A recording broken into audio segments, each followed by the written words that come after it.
Hello, everybody, and welcome back to another episode of The Push with Nick and KP. I'm KP, Nick's here in attendance with me, and today we're going to be going over all of the happenings from Summerslam, WWE's premium live event that took place in Cleveland, Ohio, this past Saturday. We're going to be breaking down every single match that took place, all of the results, and just everything that basically happened on the night. So, without further ado, how about we kick things off with the very first match, the one that would open the show. And that would be Liv Morgan going one-on-one with Rhea Ripley. And it would be for Liv's WWE Women's World Championship. So this obviously, dates back a long time ago. You got the Liv Morgan Revenge Tour. I mean, it even dates back way before then with Rhea injuring Liv in the first place. So realistically, it's sort of tit-for-tat in this whole thing. We would get to the stage where we see these two ladies go at it in the middle of the ring on Saturday for the Women's World Championship, the match that we've, been awaiting for such a long period of time. And Liv Morgan going in with the championship up against Rhea Ripley. These two women absolutely hated each other, and that was apparent during the matchup. The match would start off, to be fair, pretty standardly if you're talking actually matching the gimmicks of each person. Liv Morgan, she's been trying to duck Rhea Ripley for a long period of time now, trying to keep a distance from her. And that's how she started this match. That's the approach that she took to begin with. She basically exited the ring on multiple occasions. Rhea Ripley trying to catch up with her. Eventually, Rhea Ripley outsmarting her and catching Liv in the ring. And then the fight would actually begin. But this has been one of the hottest feuds going in WWE right now, right? I think we can all safely say that. And this was a great way to kick off the show. Not gonna lie, it was an absolutely brilliant match. We would ultimately see Liv Morgan win. She would retain her Women's Championship, but it wouldn't be without any controversy, without any happenings regarding other individuals, because Dom was always going to be the deciding factor in this one, right? He proved to be that after a pretty grueling match between the two. Rhea Ripley would go through a dislocated shoulder during the contest, and I don't know about you, Nick, but when I was watching this one, I thought, oh my god, her shoulder, what the hell? Like, it's dislocated again. Like, that's crazy. And I thought that was like, at the time, maybe got caught up in the moment. I was thinking, oh damn, like, that's a bit nuts. Like, is she going to be able to continue? I guess not. This looks like it's going to be called off, but it didn't happen like that. Liv Morgan would keep on attacking Rhea Ripley, keep attacking the shoulder, really weakening it down, and then Rhea Ripley eventually, with actually pretty gnarly spot, hit her shoulder onto the announce table and sort of like knock it back into place. Kind of badass. Pretty cool moment, that one. It would actually come dislocated again during the matchup as well. She'd lock it back in as well at like various points. But yeah, quite badass from Mami on that occasion. But yeah, it got to a point where there would be a little bit of frustration from Liv Morgan. She would go and grab a steel chair from ringside. She would bring it into the matchup. She'd try and use it at first, but it wouldn't take too long before it would all get out of her hands. And Rhea Ripley would be the one that would actually be in possession of the chair. So once she would do so, she would then prepare to strike Rhea Ripley. However, Dominic Mysterio, who would be on the apron at this time, would actually grab the chair and start convincing Rhea Ripley, no, that's you don't do it like this. You can't win the championship like that. That's not going to work. You won't become the women's champion. You won't get your title back. So Rhea Ripley, understanding what Dom meant, was like, right, okay, fine, no problem. Yep, that makes sense. She would lose the chair then. Dom would take it. And Liv Morgan would follow that up quickly with an Oblivion. Rhea Ripley would kick out of the Oblivion. Can't remember anybody else having done that before. Maybe that's the first time. Maybe it's not. Who knows? But either way, she'd kick out of the Oblivion. And that would spark a little bit of confusion from Liv Morgan. She couldn't believe it. Dominic Mysterio would get onto the apron at this point and distract the official, and that would actually open up for Liv Morgan to hit another Oblivion onto Rhea Ripley, but this time onto the steel chair that was in the ring, very well placed. Liv would get rid of the chair, go for the cover, and that'll be the 1, 2, 3. Liv retains her title. Now, Nick, I think in the predictions video, you did say that you weren't too sure if Dom was going to be there to support Liv Morgan. Thought maybe that was done and over with. But how did you rate how they went about it in this matchup? Were you happy with how they went about that? Or maybe you think that, that wasn't actually the smartest call? So I would say my biggest complaint was just the chair bit. Rhea grabbing the chair and pretending, or I guess not pretending, it seemed as if she had intent to hit Liv with it, and it just doesn't make any sense. And I get you get caught up in your emotions and all that, but yeah. And anyways, so before the match, and as you attested to, it just made sense to Rhea to win here, get a title back. I didn't think, and my thought process was they're not going to keep the title off Rhea any longer. She's back, she's healthy, all that. But then they mentioned before the match, and also the way Dom and Rhea were being very lovey-dovey and giddy before the match. And up until then, I did not think that Dom was going to turn on Liv.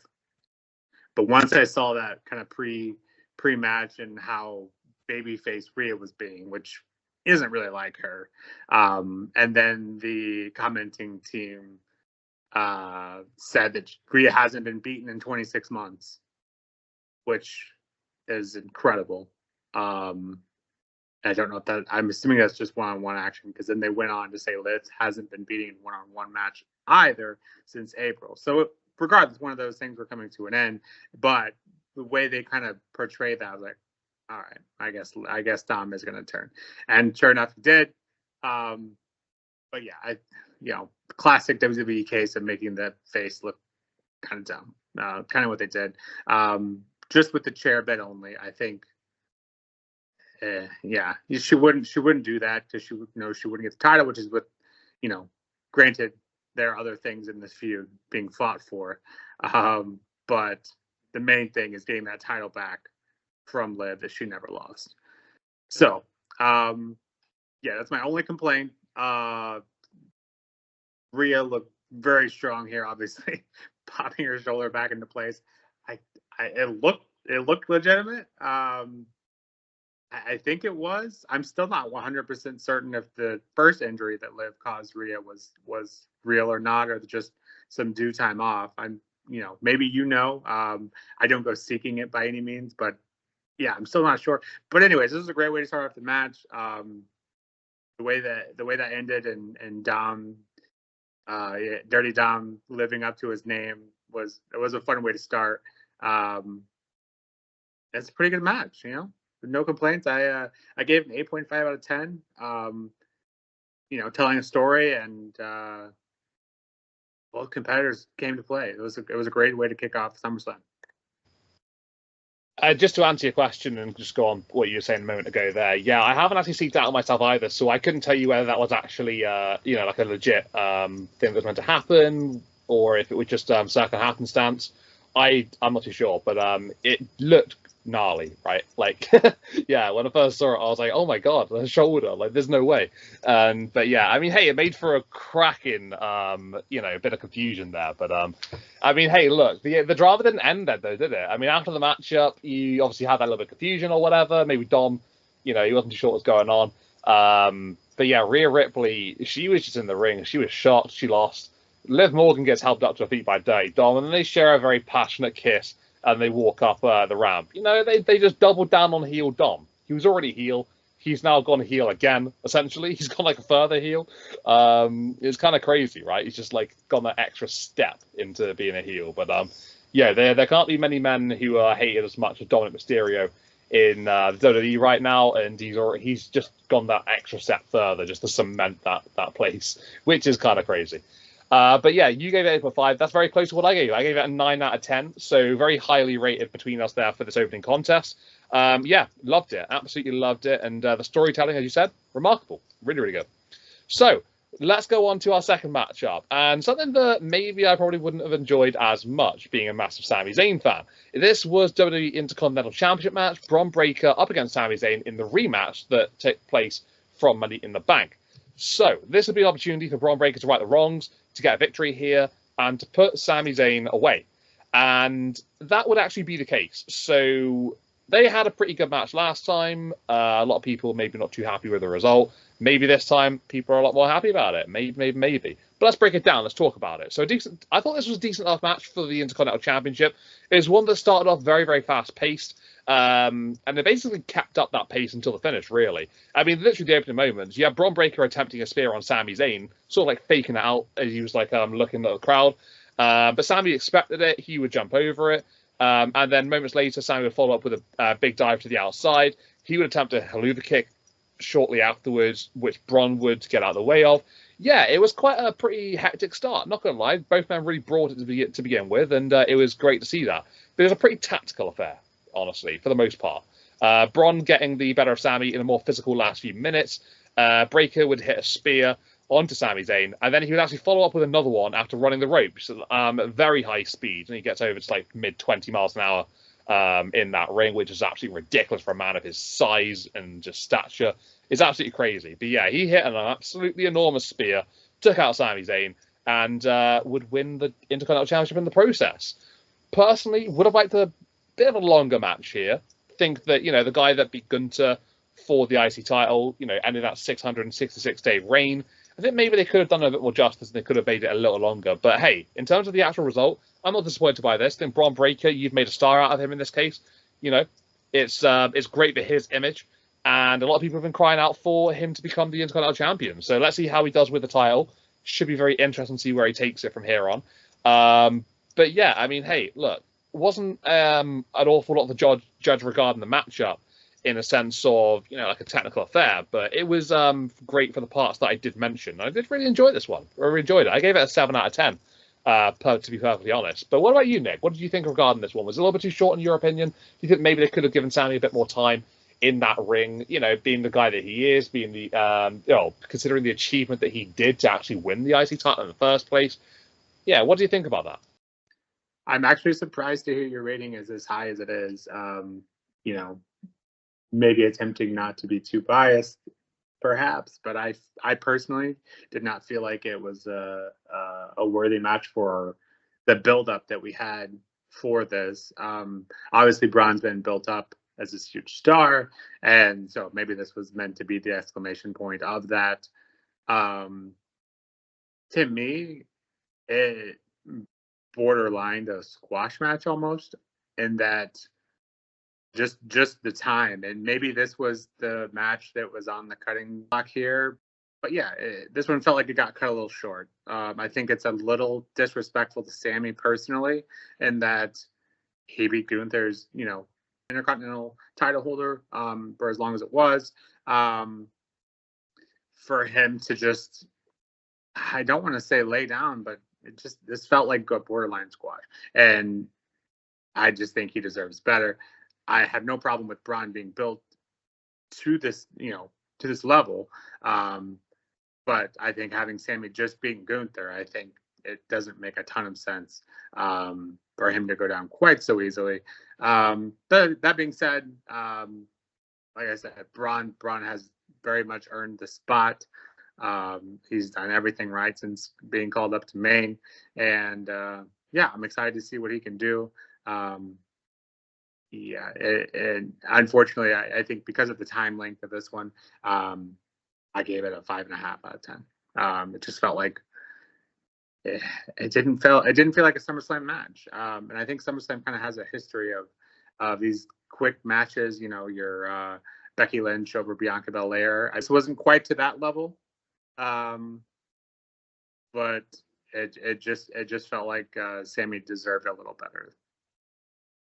Yeah, maybe I did give it a bit too high a result then. I don't know. I don't think I was trying to avoid bias. I think it served a purpose, regardless of maybe Sami being dealt the shorthand of this. I'm not too sure, but yeah, I definitely agree with everything you're saying. They could have given the match a few more minutes. I think maybe another 5 or so minutes perhaps, just to sort of allow Sami Zayn to not just essentially give it up, because I think if you're getting, I don't know about squash, but if you're getting dominated, in this sort of sense, then it sort of does put a damper on any past achievements that you've brought into this one. So I think, maybe that's the main criticism that we can discuss from there on. But in terms of, what it meant to Bron Breakker, I think we can ultimately agree that this is huge for him. It's absolutely massive. So, that's what he does with the Intercontinental Championship. We'll have to wait and see. Have to see what happens. But either way, looking forward to it. Should be quite exciting. So, how about now we move on to something that I think we'll probably both be able to enjoy a lot more. And that was LA Knight up against Logan Paul for the WWE United States Championship. This was billed as a match that, we've been waiting for some time, right? I think Logan Paul has been ducking LA Knight for a while. It's been hard for Knight to sort of get into the picture with Logan. And there's been various bits and bobs along the way that are sort of scuppered some chances here and there. But finally, we get the matchup, and it would be for the United States title, something that LA Knight has been longing for in a long time, a single championship. And this was a great match. I really enjoyed this one from start to finish. It saw the most deserving man get the win at the end, and that would be LA Knight. The match had a crazy start. Both men went at it before the bell rang, led to a brawl on the outside, culminating with a neck breaker onto the announce table by LA Knight. Ultimately, they would get back into the ring. The match would begin. And then the pace wouldn't really slow down, to be honest. Both men would continue the brawl-type action. They would really go at it in that ring. And Logan would impress once again. We've spoken about Logan Paul numerous times on here, basically just saying, how much of a talent he is for somebody of his lack of experience. And he showed moments of quality again in this matchup. One moment that particularly comes to mind for being impressive was Logan would go for a... It'd be it's like a springboard attack. He'd turn it into a moonsault, sort of rotating as he's jumping onto the top rope, and he'd actually hit that on LA Knight going out to ringside. It's a really, really good spot. It was absolutely phenomenal. Just another way of showcasing his talent and what he really brings to the business as well. Logan Stooges, they would be involved as well. Of course they would be, right? They always are. They would play a big part in the finish here because LA Knight would lay out a couple of them. He'd actually drag them over onto the side of the ring, and he would go for a series of punches on them.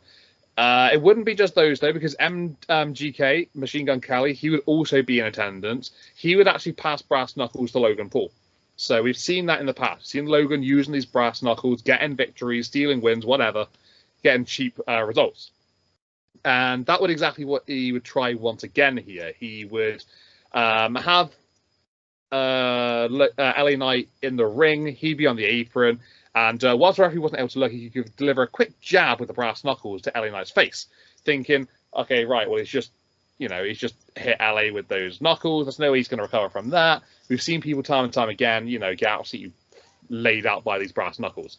Logan Paul would then try and follow it up with a buckshot lariat, with a slingshot lariat, but it wouldn't be able to connect with it because LA Knight, he'd counter that. He'd turn it into the BFT, and that would get him the victory to become the new United States champion. I mean, we've all wanted LA Knight to have a title for so long. And this is the moment where we can say, yeah, it's finally happened, right? It's great to see. It's absolutely deserved for him. And I couldn't be happier for him. Honestly, absolutely brilliant moment here. Beating Logan Paul as well.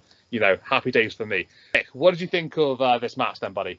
In terms of LA Knight, longing for a singles championship since the $1 million title back in his NXT days. It's been a while. It's been a long time. Are you happy with how it went down? Did you enjoy the matchup? Comparatively speaking to the match before, yes, I did enjoy it much more. The overlining takeaway here is going to be LA finally got his title. Now seeing some speculation that it was because of Logan's issues over the week. Hopefully that's not the case. Hopefully Logan was meant to get this, or excuse me, LA Knight was meant to get this, and this is the start of a long and deserved run. As for the match itself, yeah, the pre-match action was great. I think this was probably Logan's worst match he's had on the PLE, at least that I can recall. I think his running into the stands, grabbing the brass knuckles was getting a bit tiresome, and he's only had 3 defenses. I think this was his 3rd defense, if I recall correctly. And so I'm kind of glad we're, letting Logan have some time away, because he doesn't need to do that. I understand he's a heel, and my traditional sense is heels don't necessarily have to do the same thing, or at least have interference every single time, especially on these big PLEs. But that being said, yeah, this is a great match. One thing we did talk about on the predictions was the crowd reactions, comparatively speaking, to LA Knight and Logan Paul. And yeah, Logan, we saw it the night before on SmackDown too. Logan got zero.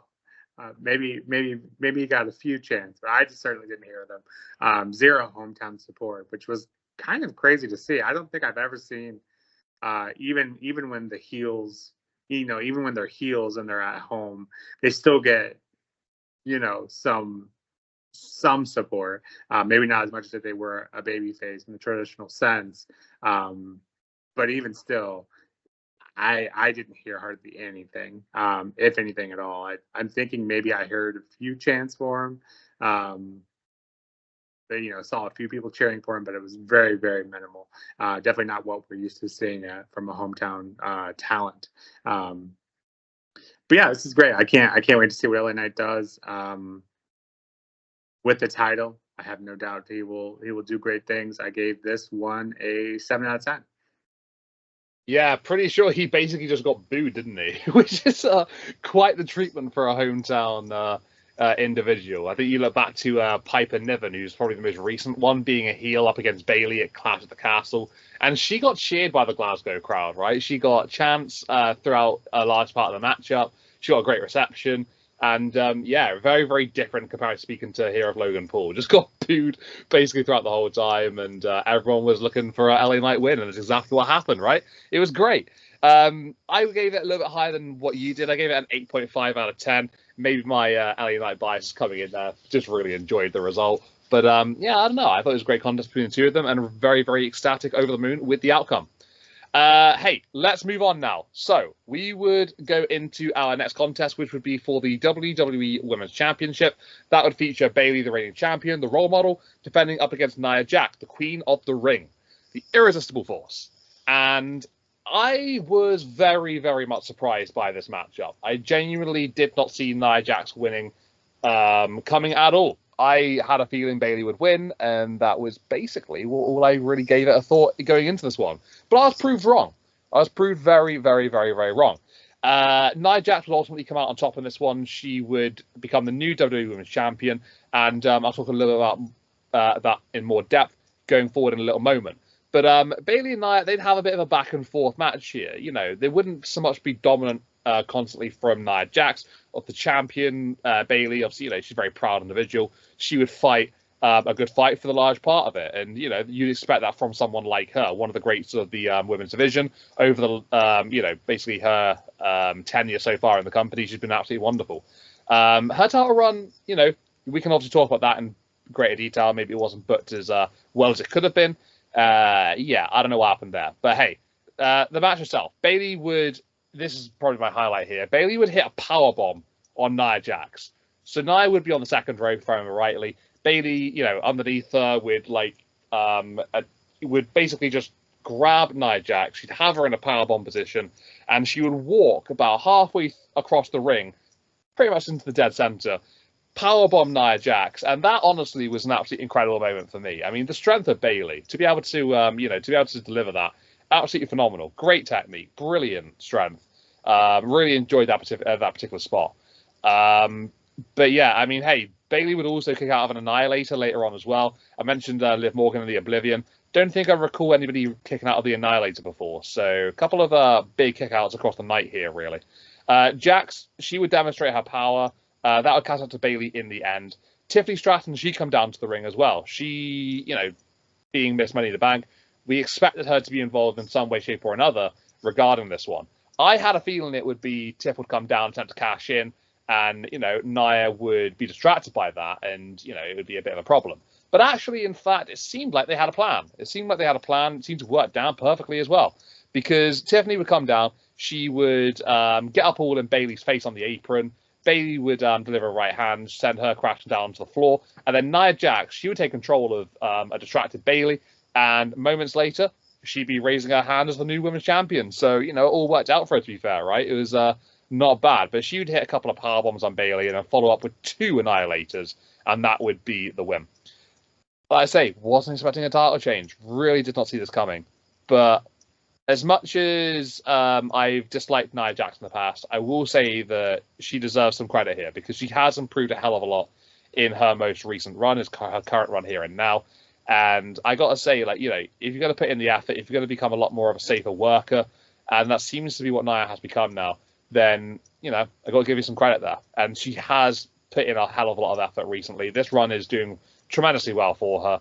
And, Bayley's title reign wasn't one of the greatest, unfortunately. You compare that to her last women's title reign. Very chalk and cheese. But Nia Jax, let's see what she delivers. The relationship between her, Queen of the Ring, Women's Champion, and Miss Money in the Bank, Tiffany Stratton, it's going to be an interesting one, right? It's going to be very, very interesting. I gave this one an 8 out of 10. Quite enjoyed it, to be fair. I thought it was a pretty good affair. And yeah, very, very surprised. What about you, Nick? Were you as surprised as I was? Did you see Nia Jax getting the win here? I know, obviously, we both very strongly rate Bayley. But yeah, that title run. Not sure what happened there, but it's come to an end. Yeah, and we could probably go on quite some time.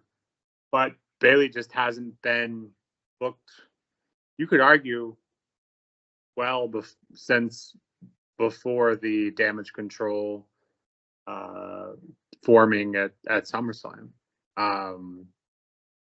You could easily make the argument, and I think most probably would agree.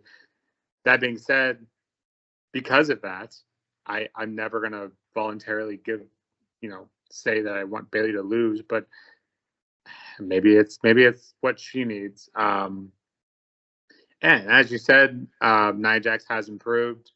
I think it's more so, and not to take anything away from Nia. I'm not the biggest fan, obviously. I think most people here know that. But I think WWE has done a great job of kind of reinventing her, keeping her moveset very limited, and she's gotten better on the mic. And so I think the combination of those things has made her more appealing. If your moveset's limited, you don't have to have I think that was one of the issues with the first run. You don't have to have a giant moveset, especially if you don't feel like you can comfortably perform them, which was always one of the biggest issues with her, was the safety factor. So with this, everything's very, very straightforward, very limited, and with her stature and, has a very big presence in the ring, you don't have to have, the high flying and all that.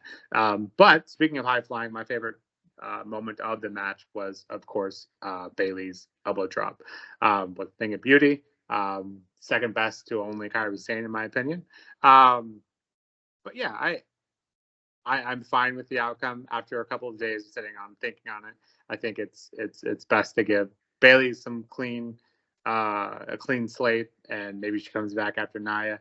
I think the dynamic between Nia and Tiffany will be interesting and fun to watch. And Bayley certainly by no means was made to look weak here. It required Tiffany coming in, being a distraction, and then, as you mentioned, 2 back-to-back annihilators. So Bayley is by no means booked to look weak here, so I think she will be back in the running soon. Hopefully we can just do something to adjust her character. I gave this one an 8 out of 10 too. Again, as you mentioned, didn't see the outcome coming, but after thinking on it, I'm okay with it, and I'm happy for Nia as she has improved, and we'll see what her and Tiffany can do with it as the queen and the princess. Wow, we gave the same rating. That doesn't happen very often, surprisingly. We're usually in the similar ballparks, but never the dead same. The same rating. But hey, yeah, you made a lot of great points there. I think Bayley, she wasn't put weak, was she? She had to be absolutely put through the floor, basically, for Nia Jax to win this one. So yeah, I'm looking forward to this relationship between Nia and Tiff. Obviously with the Women's Championship being involved. Tiffany, she's got to cash in on someone. Nia Jax is someone that she can keep a close eye on. So it's kind of handy for her there. But yeah, looking forward to seeing how this materializes. Okay, so let's move on now to probably one of, if not the most anticipated matches going into SummerSlam, right? Drew McIntyre up against CM Punk. This would be a special guest referee match that would obviously include a special guest referee, and he would be Seth freaking Rollins. This whole situation between Drew and CM Punk has gone on for quite a long time now. It's got very intense. Tensions have rose some way, and we finally get a match between the two of them. Seth Rollins, he doesn't like either man. How would he call this one? Would he call it down the middle? Would it be biased towards, I don't know, little bits here and there towards both men? Who knows? How he was going to do this one, we had no idea. But hey, let's break it down. It's a very interesting match, this one. Had a lot of twists throughout it. Seth being the ref gave it a lot of possibilities, and I think he was always going to be an influential part of the finish, and that's ultimately what he turned out to be as well. He pretty much called it down the middle for the most part, allowing both men to make the most of the environment, when they needed to. And he'd actually allow them to go the extra mile. So basically sort of turning one eye on certain things. I think there was a part with the steel steps on the outside. I think it might have been, I can't remember who is Drew or Punk, but either way, one of them would take advantage and just repeatedly slam them against it. And there'd be moments where Seth would turn a blind eye to whatever was going on. So, he just wanted pain and punishment for both men. He didn't really care. I guess that was the message from his performance early on. But things would change towards the latter parts because a large part of the match would revolve around the bracelet of CM Punk, something that we've seen Drew McIntyre possessing for a number of weeks now. The bracelet which says Larry and AJ are on it as well. And that would essentially get to a situation where Punk would notice the bracelet. He'd have the Anaconda Vice locked in on Drew McIntyre, and he would prize it out of Drew's possession. He wouldn't be able to actually put it on himself, though. It would get knocked onto the canvas, and Punk not able to get it back. Seth Rollins, in the little bit of a brawl between Drew and CM Punk, he would actually grab the bracelet, and I'm guessing for safekeeping, he'd put it on his wrist. So, just keeping it there so it doesn't get damaged or whatever, perhaps. Maybe that was the intention. Who knows? But when Punk would notice that Rollins actually had it on his wrist, he would flip. He would go after the special guest referee. He'd lay him out with a GTS, ultimately, after a large back and forth between the two verbally. And Drew would capitalize on Punk with a low blow. Referee not looking. He hit that low blow. And he'd follow up then with a Claymore moments later, and that would be a 1-2-3 after Seth would lethargically crawl over and deliver a slow count to claim Drew McIntyre the winner of this matchup. It was a good match between the two of them. Really did enjoy this one. Much deserved win for McIntyre after Punk. He has been out of the he's been out of the TV time for a long time. Obviously, being injured, that's never going to help you. But Drew McIntyre is almost single-handedly on occasions here kept this feud going. Obviously, CM Punk's played his part. I'm not going to say that he hasn't done anything, because he's been tremendous when he's been there, costing Drew McIntyre on occasion after occasion after occasion. Raising the temperature of the feud as well. But yeah, Drew's been doing a lot of heavy lifting here, and I think this is the correct call, getting him a deserved win over CM Punk. And a great sight to see for me personally. I gave this one I gave this one 8.5 out of 10. Really did like it, to be fair. It was a great contest between the two of them. Seth Rollins made it very, very interesting, and his his interferences throughout. Yeah, really highly rated this one. What about you, Nick? What did you think about this? Did you think this was the correct winner here? And regarding Seth Rollins, what did you make of his special guest referee performance? Yeah, as far as special guest referees go, I think this was one of the better. Maybe argue even best. He did such a good job kind of turning the blind eye because of the fact that he doesn't, can't stand either of them. So I thought that was really well played. And yeah, I agree with you in that I think this was kind of definitely called down the middle until it wasn't, until someone got in his face, and then in which case he's going to stand up for himself, obviously. And at first I didn't quite understand the need for the Seth Rollins as a guest referee. Like, And so I said this before. He always seems to get the short end of the straw. Felt like it was a bit beneath him. But I think it's doing a great job of kind of leading to maybe what would maybe come next. And I think it also did a bit of covering. I don't want to say, I don't want to speak too badly about him. But I think it was to kind of help bridge the gap between McIntyre and CMPunk at this point. I think Punk. I don't think it was as obvious that he was. I would say a bit out of shape still. I think it did a good job of covering that up. I think that might have been one of the biggest intentions for this. It was a slower paced match, and I think that too is why. And I think Drew absolutely deserves this win. He deserved it 4 or 5 matches ago, and a title over his shoulder as well. But we won't get into that here. My only thing was that it was a little shorter than I thought it would be. Just the one Claymore at the end, and that was that. And most of the time, that length of match probably would have been sufficient for most things. But because of how huge this buildup was, every single PLE, it seemed like it came into play. And so because of that, I felt like maybe it would be a bit longer, but it wasn't, and that's fine. And I still enjoyed the match. I just thought maybe it deserved a little more time, but definitely not the worst offender of that. Thinking of the Braun and Sammy match. But yeah, I enjoyed it overall, and I gave this one an 8 out of 10 as well. Just thinking maybe it could have been a little longer, a little more back and forth. But I think Seth kind of stole the show, and kind of a reoccurring theme we see throughout the evening was superstars kind of getting their flowers. Drew very much getting his well-deserved here. LA Knight, Braun, Nia, seeing that they, have kind of earned this and kind of handing those out over the night was a reoccurring theme that I kind of noticed. But yeah, great match.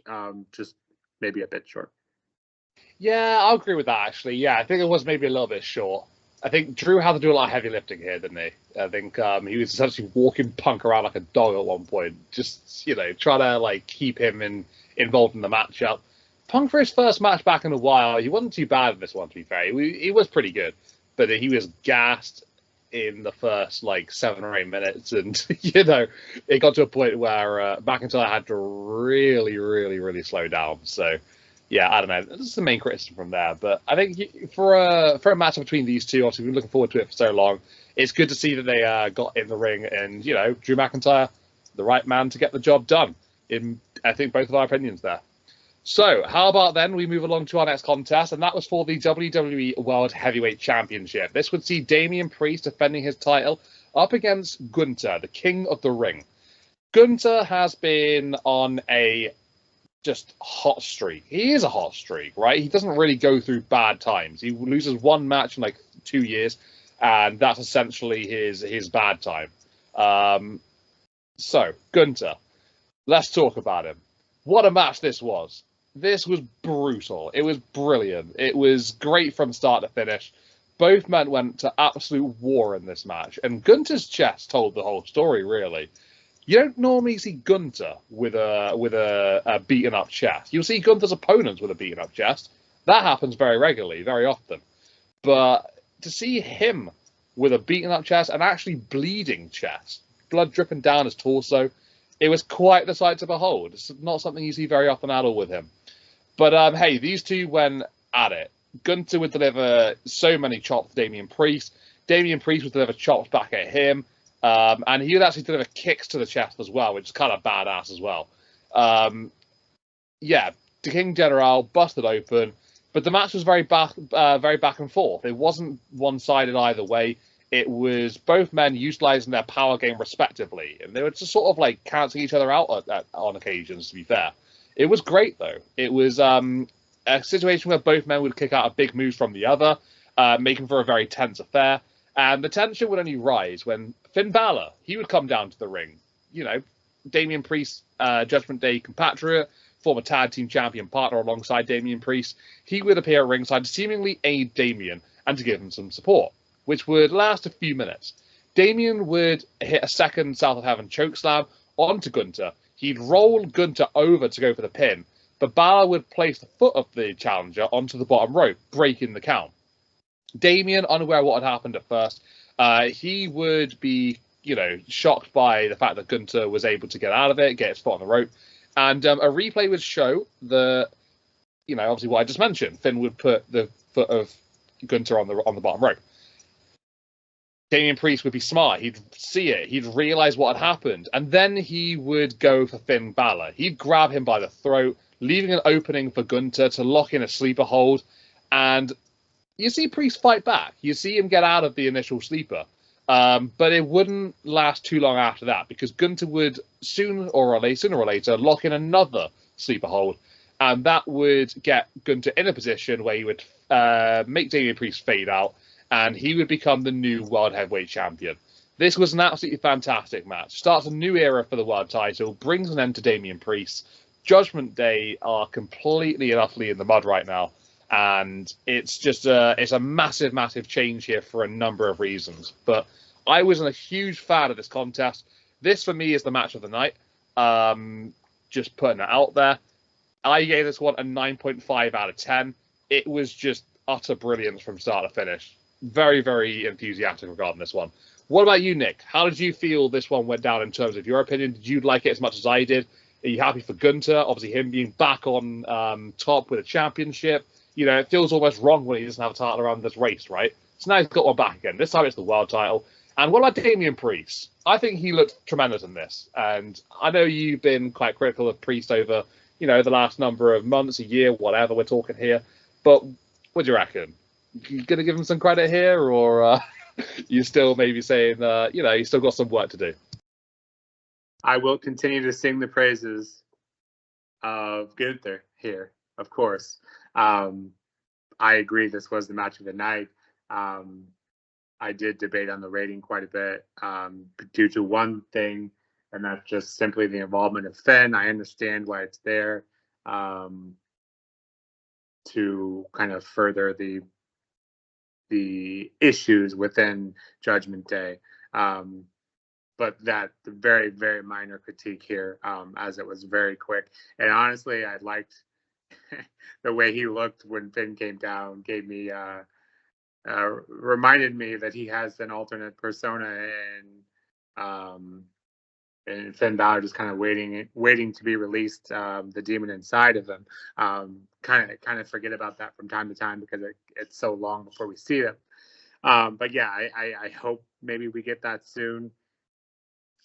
Just because I've forgotten how much I like that. But yeah, the match was incredible. Gunther just doesn't miss.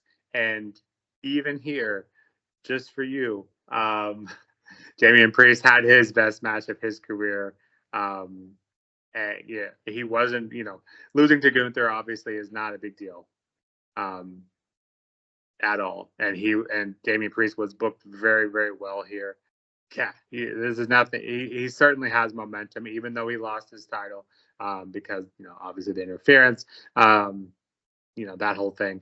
But he looked incredible. And the fact that he got the better in the trap game of Gunther, is a statement within itself.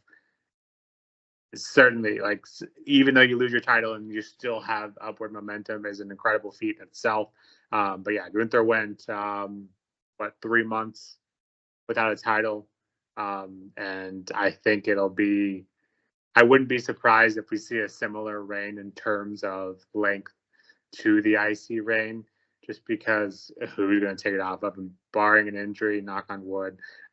I just don't see him losing anytime soon. He just doesn't miss.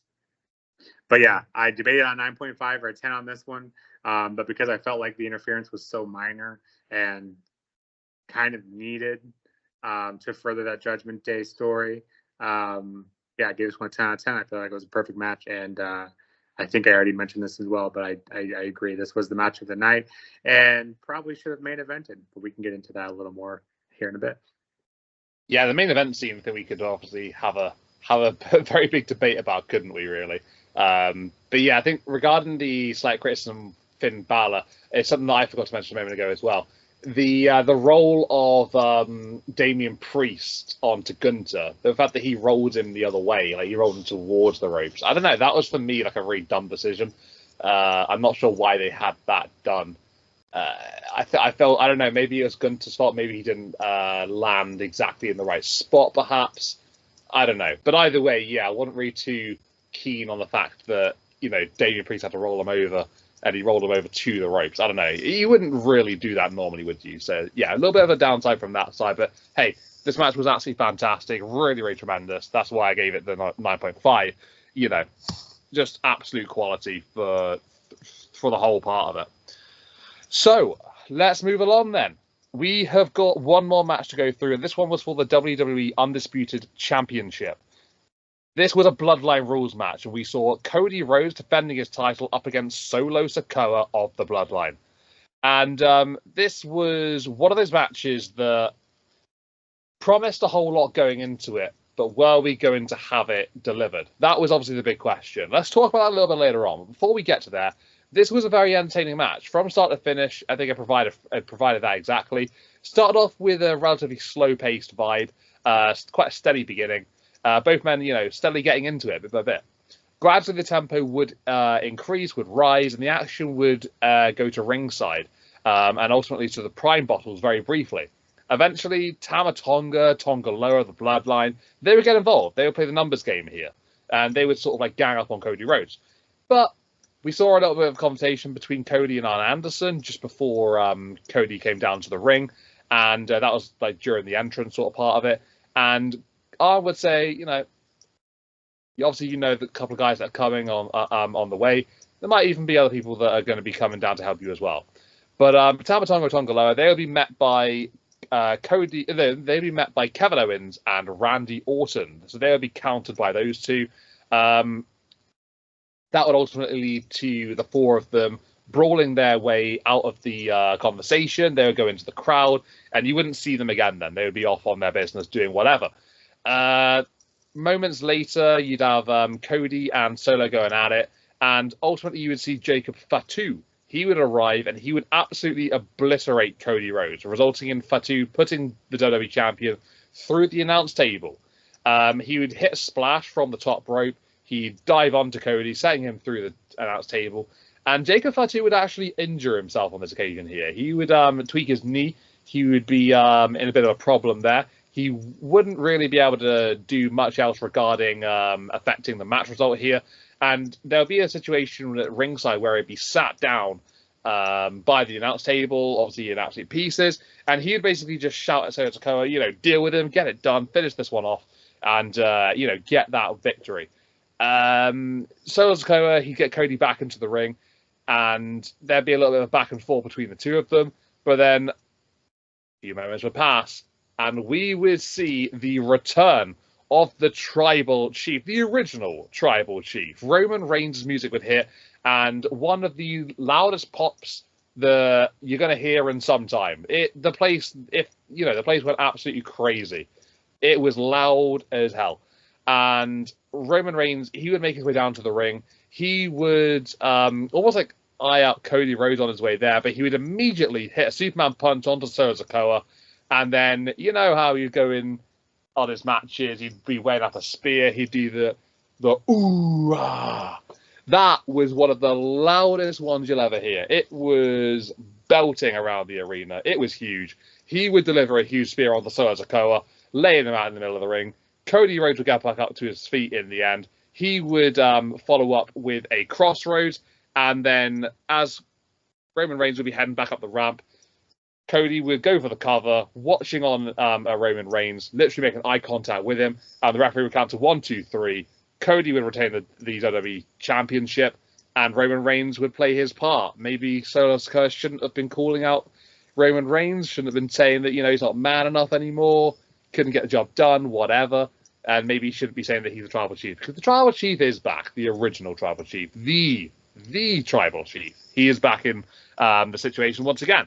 But hey, this was a very fun contest. I really enjoyed this one. Wasn't overly hyped going into this one, to be honest with you, but there was a lot of questions, a lot of ifs, buts, and maybes, and I'm pretty sure all of those questions were answered. And we had RomanReigns, which was the ultimate payoff from this contest. I gave this one a 9 out of 10. I had a lot of fun watching it, especially with the the bloodline rules really taking effect towards the last stages. Great contest, and excited to see RomanReigns back. Nick, what did you make of the crowd for this one? They were loud, right? They went crazy for RomanReigns. Ultimately, that was the only reaction they were ever going to give him, rightfully so, right? But yeah, what did you make of that? How loud were they in your opinion? Good to see RomanReigns back. What are your thoughts? Yeah, without going into the RomanReigns return, just the match itself, it felt like, obviously, without the RomanReigns bit, which we were all hoping that would be the case since it was the main event, without the RomanReigns, I think this match would have been a pretty uneventful way to end the night. So luckily, your tribal chief has returned after only 3 months, and it is amazing how quick the turntables.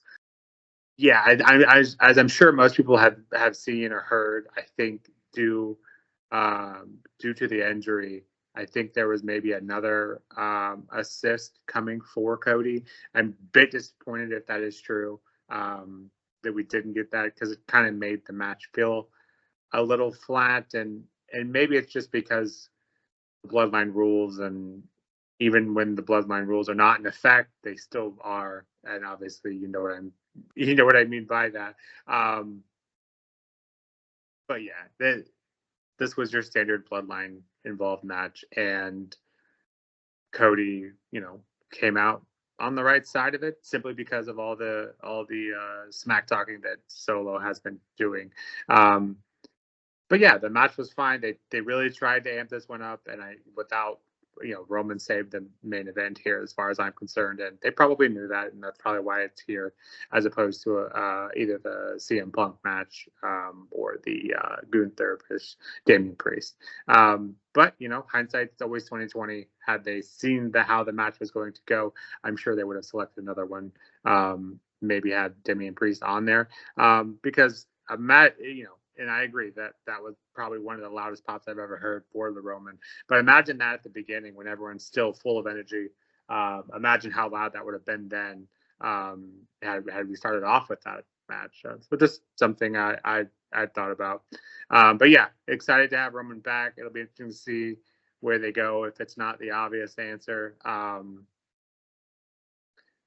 But yeah, as for the match itself, trying to separate, even though Roman was part of the match, trying to separate that aspect of it, because I felt like that had obviously a very heavy weight on how I felt about it.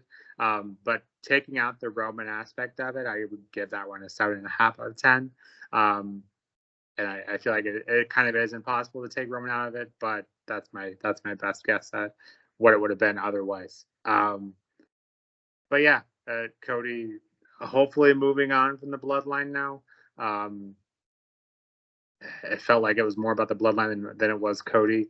And, we can argue about Cody's reign, but I felt like that was definitely the worst bout he's had so far of this reign. So hopefully he's on to newer things here. Yeah, it's going to be interesting. Friday Night SmackDown. Very, very excited to see what exactly does take place. RomanReigns being in attendance for that one. It's good to have him back. SmackDown has had a bit of a lull recently, so I think this is going to allow that to sort of get elevated back up again. It's a big talking point. But yeah, Cody Rhodes, what is next for him? Obviously, after essentially all this being put to the side of him now, I suppose. Now that the focus is really on Roman and Solo, definitely interesting scenes from here on out. But hey, great return. Loved the energy from the crowd. And it was obviously, ultimately wonderful to see RomanReigns back in the ring once again. So if we go into sort of our overall view on the event, how about we talk about it as a general? So basically, I was extremely impressed with the consistency that SummerSlam had. From the opening match up to the end, for the most part, it was absolutely brilliant. Can't argue, really, to be fair. In my honest opinion, probably the best PLE in recent times, going back to like WrestleMania Night 1 for me, is probably like the most recent one that was like up there with this one. But yeah, I mean, hey, probably top 2 minimum in 2024, in my personal opinion. But I mean, one of the probably best SummerSlams in a little while as well, which is it's just great. You know, ultimately that's what you want. The big shows, you know, delivering, you know, when they come around, that's ideally what we're looking for. Only match that didn't quite live up to the rest of it was the IC title match, in my opinion. But besides that, though, there were so many quality matches. You know, moments that made for a very intriguing and entertaining show. Judgment Day madness, Punk, Seth, and McIntyre, obviously getting into it, all that madness. 4 new champions crowned. RomanReigns is back. A lot of things took place. You know, there's going to be a lot of impact going off of this show that's going to affect the immediate future. Just what a show, right? Absolutely brilliant. I gave it an 8.5 altogether. Massive, massive fan of everything that went down. Yeah, I can't really disagree with anything you've said there. The fact that only 2 champions held their title is pretty impressive in itself. For titles changing hands, you just don't see that. I haven't looked, but I can't recall even something coming close to that outside of Mania, which is typically when you see the most. And I'd also agree, I haven't seen a PLE as good since WrestleMania 40. Yeah, I think outside of the IC title and maybe just the pure shock of Bayley losing, I'm gonna put it this way, is that there was a lot of stories being continued and done really well. Everything felt like it had a lot of meaning behind it, which is great to see. And SummerSlam being the party of the summer, it certainly lived up to the hype. I will say that. I gave it an 8 out of 10. But yeah, there really weren't a bunch of weak spots on the card by any means. And for the most part, walked away feeling like we're about to turn a new page, which is great. It's what you want to see. So, a lot of these PLEs, you feel like you didn't really get anywhere with it, but I think every match here served a purpose and helped further or end a story, and that's exactly what we want at the end of the day. Yeah, the service was the purpose was served for absolute definite. Yeah, it was a great show, really, really good. I think if we can get more of them that are like this, then it'd be great. I think we've had a lot of shows that have been 5 matches on each card. And yeah, they've worked well, but I think maybe we could have at least another 1 as a minimum. Obviously, this one has 7, and I didn't think it dragged at all. Thought it flowed really, really nicely. If anything, wanted a bit more time on one of the matches. So it just shows that we're enjoying the product when they give them the chance to really go for it. So hey, a great SummerSlam, really, really top show, guys. What did you all think of this one then? So regarding SummerSlam, what are your thoughts? Did you agree with us on the ratings of the matches?